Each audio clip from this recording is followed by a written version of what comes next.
అవును, చిరంజీవి భారతీయ పౌరుడు కాదు. ఆయనకు యూకే దేశ పౌరసత్వం ఉంది. అందుకే ఆయన భారతీయ పౌరసత్వం రద్దు చేయాలంటూ ప్రచారం మొదలైంది. దీనిపై మెగాస్టార్ చిరంజీవి క్లారిటీ ఇచ్చారు. తనకు యూకే పౌరసత్వం ఉందంటూ వస్తున్న వార్తల్లో క్లారిటీ లేదు. తన ఊపిరి ఉన్నంత వరకు భారతీయుడిగానే బతుకుతానని వెల్లడించారు. తనను మామూలు వ్యక్తి నుంచి మెగాస్టార్, ఆపై పద్మభూషణ్, ఆపై పద్మవిభూషణ్ వంటి స్థాయి రావడంలో ఇక్కడ ప్రజలు ఆశీర్వాద బలంతోనే జరిగిందన్నారు. ఇలాంటి పుకార్లు ఎలా పుట్టుకొస్తాయా అని ఆయన అభిమానులు ఒకంత ఆవేశంగా బదులిస్తున్నారు. ఈ మధ్యకాలంలో చిరంజీవి ఏదో సరదాగా మాట్లాడిన మాటలను వక్రీకరిస్తున్నారు.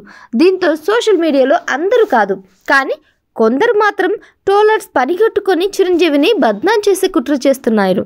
ఏది ఏమైనా చిరంజీవి పిఆర్ టీమ్ యూకే సిటిజన్షిప్పై క్లారిటీ ఇవ్వడంతో ఈ వివాదానికి పులి స్టాప్ పడుతుందా అనేది చూడాలి. చిరంజీవి విషయానికి వస్తే ప్రస్తుతం వశిష్ఠ దర్శకత్వంలో విశ్వంబర సినిమా చేస్తున్నారు. ఈ సినిమా సంక్రాంతికి విడుదల కావాల్సింది కానీ గ్రాఫిక్స్ ఇతర వర్క్స్ కారణంగా ఆలస్యం అవుతుంది. త్వరలో రిలీజ్ డేట్ ప్రకటించనున్నారు. ఈ సినిమా తర్వాత అనిల్ రావుపూడి, బాబీ, మారుతి, శ్రీకాంత్ ఓదెల, హరీష్ శంకర్ సినిమాలు లైన్లో ఉన్నాయి.